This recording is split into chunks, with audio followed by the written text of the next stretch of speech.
Hello friends, मैं विनय निर्भीक। Friends, आपका एक बार फिर से हमारे चैनल पर स्वागत है। तो friends, RRB group D exam latest update. ECA का चयन अभी नहीं हुआ। जी हाँ फ्रेंड्स, जैसा कि आप लोग जान रहे हैं, अभी टेंडर प्रोसेस चल रहा है।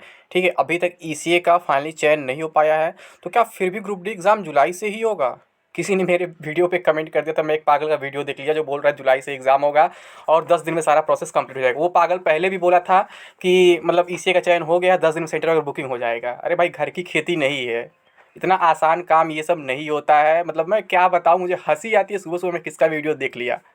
हद होती है। मतलब कि अभी तक जो है टेंडर प्रोसेस कंप्लीट नहीं हुआ, अभी तक कंफर्म नहीं हुआ कौन सी ईसीए मतलब एग्ज़ाम लेगी, कौन सी ईसीए एग्ज़ाम नहीं लेगी। और आप लोग अपने मन से डेट घोषित कर दे रहे हो, जबकि रेलवे ने कभी नहीं कहा कि हम जुलाई से ही एग्ज़ाम कराएंगे। आप याद करो, इसी टेंडर की वजह से आपका 3 साल बर्बाद हुआ है, ये बात आपको मालूम होगा। ठीक है, कोविड तो महज़ एक बहाना था, लेकिन आप देखे होंगे मतलब 2019 से 2021 तक यही क्यों न्यूज़ आता था कि टेंडर फाइनल नहीं हो पाया, इसे फाइनल नहीं हो पाया है। ये इतना अगर आसान काम होता तो आज आप लोग 1 साल पहले ही ज्वाइन कर चुके होते। सिंपल सी बात यही है। टेंडर जितना ये लोग आसान समझ रहे, शायद पहली बार टेंडर प्रोसेस देख रहे हैं तभी ऐसा हल्ला कर रहे हैं, या फिर जानबूझ के अनजान बन रहे हैं, आप लोग को गुमराह कर रहे हैं। सिंपल सी बात यही है। क्योंकि ये वही यूट्यूबर्स हैं जो बोल रहे थे, मतलब जब फरवरी में रेल मंत्री साहब ने खुद बोला था कि हम नए ईसीए का चयन कर लिए हैं, एनएससीआईटी एग्ज़ाम कराएगी, तब यही यूट्यूबर्स थे बोल रहे थे कि मार्च लास्ट में आपका एग्ज़ाम हो जाएगा और 100% अगर मार्च लास्ट में नहीं होता तो अप्रैल फर्स्ट वीक में एग्ज़ाम स्टार्ट हो जाएगा। तो क्या हुआ, कहीं कोई एग्ज़ाम स्टार्ट हुआ मार्च लास्ट में या फिर अप्रैल फर्स्ट वीक में? मैं तब भी आपको मना कर रहा था कि फ्रेंड्स, पॉसिबल ही नहीं है कि मार्च लास्ट वीक में या फिर April first week exam start होगा। ये महज़ आपको गुमराह कर रहे हैं केवल अपने फ़ायदे के लिए, केवल अपने कोर्सेज़ वगैरह बेचने, दूसरे कोर्सेज़ वगैरह बेचने के लिए आपको गुमराह कर रहे हैं। कोर्सेज़ वगैरह मैं भी बेच रहा हूँ, बट मैं कभी झूठा उम्मीद नहीं दिला रहा, कभी झूठा मतलब ये नहीं कह रहा हूँ कि आज ही एग्ज़ाम स्टार्ट है, मेरा क्रैश कोर्स ले लो, ये कर लो, वो कर लो। जो सच्चाई है मैं वही दिखा रहा हूँ, प्रूफ के साथ दिखा रहा हूँ। तो उस टाइम भी मैं सही साबित हुआ था। मैं बोला था कि मार्च या अप्रैल में कोई एग्ज़ाम होने वाला नहीं है, पॉसिबल ही नहीं है। जुलाई से पहले ग्रुप डी एग्ज़ाम पॉसिबल ही नहीं है। जब एनएससीआईटी की बात चली थी, रेल मंत्री साहब ने अपने मुँह से कहा था खुद तब। अब तो एनएससीआईटी यहाँ फाइट में है नहीं, एनएससीआईटी खुद पीछे हट गई है। और इसके बारे में मैं आपको कई बार बता चुका था कि एनएससीआईटी का औकात नहीं इतना बड़ा एग्ज़ाम कराने का। फिर भी लोग अफ़वाह फैला दिए थे कि एनएससीआईटी कराएगी, एनएससीआईटी करेगी, एनएससीआईटी कराएगी। और अभी भी जो 3 कंपनी दिख रही हैं, उसमें से फाइनली चयन टीसीएस का ही होना है, चाहे कुछ भी कर लें, चाहे इन्हें कितना भी पेमेंट करना पड़े टीसीएस को, लेकिन टीसीएस के अलावा कोई इतना बड़ा एग्ज़ाम कंडक्ट नहीं करा सकता है। ये बात आपको मालूम होगा। और टेंडर का अपडेट ये है फ्रेंड्स कि अभी तक केवल क्या हुआ है, टेक्निकल बिड कंप्लीट हुआ है। यानी कि कौन कौन टेक्निकली उस पे मतलब कि एक्सेप्ट करता है कि हम ये काम कर लेंगे। ठीक है, और हमारे पास ये टेक्निक से एग्ज़ाम कराने की हमारी ये कैपेसिटी है। तो अभी मैं नहीं देखा हूँ कि कितने लोग उस प्रोसेस में बचे हैं, तीनों तीनों बचे हैं या फिर केवल टीसीएस बची है।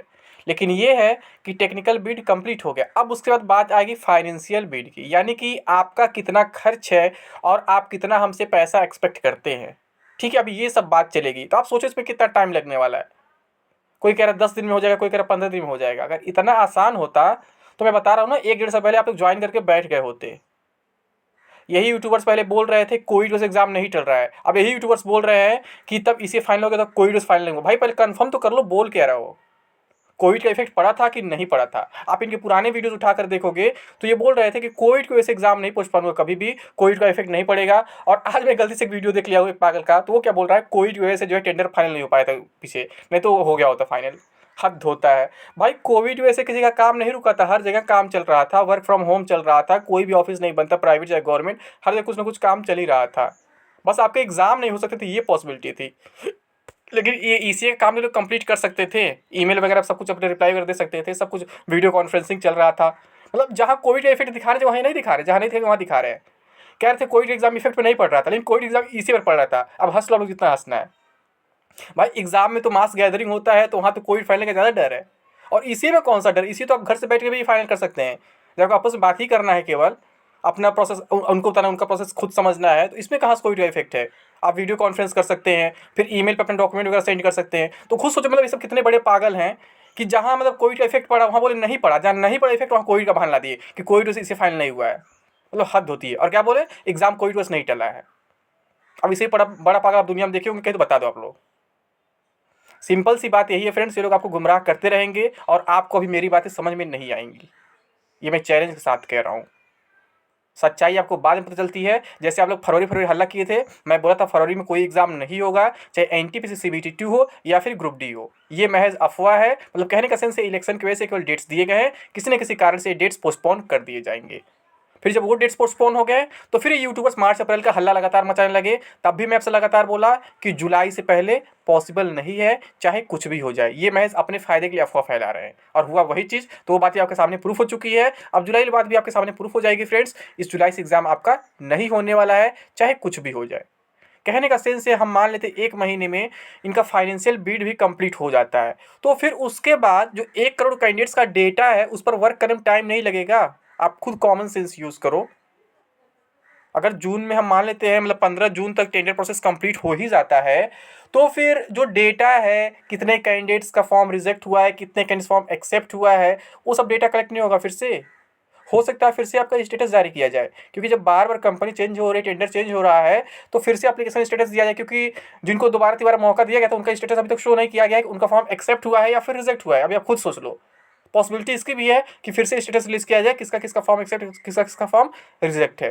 कंफर्म तो नहीं है बट पॉसिबिलिटी है, क्योंकि सब कुछ फिर से नए सिरे से हो रहा है। जब टेंडर बार बार चेंज हो रहा है तो सब कुछ नए सिरे से होगा, फिर से डेटा कलेक्ट किया जाएगा और सब किया जाएगा। तब ना उसके बाद कहीं ये लोग बताएंगे कि हम सेंटर बुकिंग का बताएंगे, वो सेंटर बुक अंदर से करेंगे। तो सेंटर आप जानते हैं टीसीएस पास है नहीं अभी, वैसे भी टीसीएस कहीं जून 2023 के बाद ही खाली हो पाएगी, इसमें कोई डाउट नहीं है। तो अब मैं क्या बताऊँ, अगर मैं मान लेता हूँ पैरेलल बहुत करते पैरेलल में एग्जाम कराते, पैरेलल में एग्जाम कराना इतना आसान नहीं होता है। अगर ये पैरेलल में एग्जाम कराना भी चाहे तो भी जुलाई से तो कहीं से भी पॉसिबल नहीं है, किसी भी कंडीशन में। मैं बार बार कह रहा हूँ और मैं पहले भी कह रहा था, अभी कोविड का कोई रीज़न नहीं दिख रहा है, कोविड तो डाउन है इस समय। लेकिन मैं क्या बताऊँ, बस आप लोग अफवाहों में बह जा रहे हैं। जब अभी तक जान रहे हैं कि ईसीए ही फाइनल नहीं हुआ तो कैसे जुलाई में एग्जाम हो जाएगा, जो चीज़ इम्पॉसिबल है उस पर मतलब क्या बहस करना। मुझे सुबह सुबह हंसी आ गई, मैं किसी पागल का वीडियो देख लिया, मतलब हंसी आती है सच में कि मतलब कैसे हैं लोग।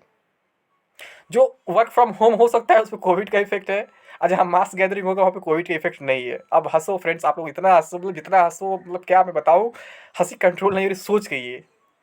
तो हंसना मत रोको आप लोग, ठीक है। और फ्रेंड्स मैं आपसे एक बात कहना चाहता हूँ, जो लोग अभी तक मेरा ऐप नहीं डाउनलोड किए हैं, टारगेट विद विनय निर्भीक ऐप, उसको जरूर डाउनलोड कर ले ताकि आपकी हंसी कंट्रोल हो सके, ठीक है।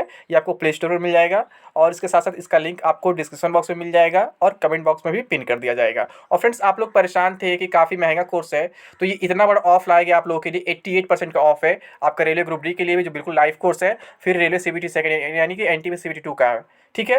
ये क्रैश कोर्स कह सकते हैं, जो 1 महीने में कंप्लीट कराया सकता है या फिर किया जा सकता है। तो इस पर 88% का ऑफ चल रहा है, देख रहे हैं 2500 का था पहले, जो अब केवल 300 रुपीज़ का हो गया है।